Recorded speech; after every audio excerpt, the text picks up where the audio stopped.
Pensemos un momento en la figura del payaso triste. Es sin duda una de las paradojas más potentes de nuestra cultura, ¿verdad?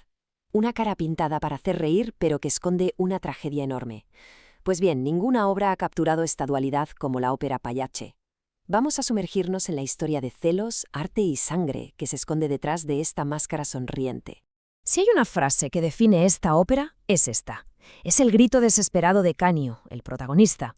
Le obligan a hacer reír al público justo en el momento en que descubre que su mujer le es infiel, que tiene el corazón destrozado. Es justo ahí, en ese preciso instante, cuando la máscara empieza a romperse y la tragedia se vuelve, inevitable. Y aquí es donde la historia se vuelve realmente terrorífica. Es que Pagliacci juega con la idea de teatro dentro del teatro. Veréis, en la comedia que están representando, Neda, la mujer de Canio, interpreta a un personaje, Colombina, que también es infiel. La ficción empieza a parecerse peligrosamente a la vida real. Y claro, pronto, esa línea que separa el arte de la realidad se borra del todo. Y Canio, ciego de rabia, convierte lo que era una farsa en un asesinato real, delante de todo el público. Pero a ver, ¿cómo pudo una historia tan cruda, tan brutal, llegar a un escenario de ópera? Un sitio que tradicionalmente estaba reservado para mitos, para reyes. Pues la respuesta está en un movimiento artístico bastante radical que lo cambió absolutamente todo. Ese movimiento era el verismo, que significa literalmente realismo. Fue una auténtica revolución. Los compositores de la época básicamente dijeron, se acabó. Estaban hartos de dioses, de nobles, querían poner sobre el escenario la vida real, las pasiones, los celos, las luchas de la gente de la calle, con toda su crudeza, sin filtros de ningún tipo. Esta frase, que de hecho se dice en el prólogo de la propia ópera, se convirtió en el lema no oficial del verismo.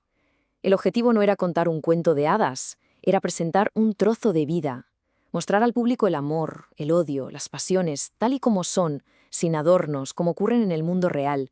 La idea era que la gente se viera reflejada en lo que pasaba en el escenario. La filosofía del verismo era muy clara y de hecho se explica perfectamente en ese prólogo de Pagliacci. El autor se presenta como lo que es, un hombre que escribe para otros hombres y que su inspiración viene directamente de la realidad. La idea fundamental era rompedora. Lo que se ve en el escenario no es teatro, no es ficción, es la vida misma. El teatro es real. Ahora bien, cuando Leoncavallo, el compositor, hablaba de inspirarse en la realidad, no estaba bromeando para nada. La historia de Pagliacci es mucho, mucho más real de lo que casi nadie podría imaginar. Vamos a ver de dónde sale todo esto. Es que la historia es increíble. Resulta que cuando Leoncavallo era solo un niño, ocurrió un crimen pasional muy parecido al de la ópera, en un pueblo del sur de Italia. Un actor de una compañía ambulante asesinó a su mujer en un ataque de celos. Y ahora viene lo fuerte. ¿Quién fue el juez que llevó el caso? Pues nada más y nada menos que el padre de Leoncavallo. El compositor se quedó con ese recuerdo toda la vida y años después lo usó como base para su obra maestra. De hecho, esta historia real le sirvió a Leoncavallo para, literalmente, ganar un juicio. Un escritor francés, Catulle Mendes, lo acusó de plagio, diciendo que el argumento era una copia de una de sus obras. La defensa de Leoncavallo fue simple pero demoledora. La historia no era un plagio, estaba basada en un asesinato real que él conocía de primera mano desde que era un niño. Y con ese argumento, claro, se libró de la condena. Pero el impacto de Pagliacci no se quedó solo en el escenario. Ni mucho menos. Una de sus arias fue la protagonista de un momento histórico que cambiaría para siempre la forma en que escuchamos música. A ver, situémonos a principios del siglo XX. Una nueva tecnología, el gramófono, empezaba a hacerse popular. Y fue entonces cuando el legendario tenor Enrico Caruso, que era una de las mayores estrellas del momento, decidió grabar el aria más famosa de la ópera, Vestir la Giuba, que es justo la que contiene ese lamento de Ridi Pagliaccio. Y el resultado fue, pues, histórico. Esa grabación de Caruso se convirtió en el primer disco de la historia en vender más de 1 millón de copias. 1 millón.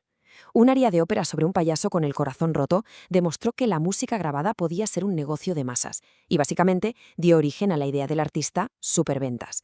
Es que desde ese primer millón de copias de Caruso se puede trazar una línea directa hasta los grandes éxitos de la historia, como el Thriller de Michael Jackson, y de ahí a toda la industria musical global que conocemos hoy.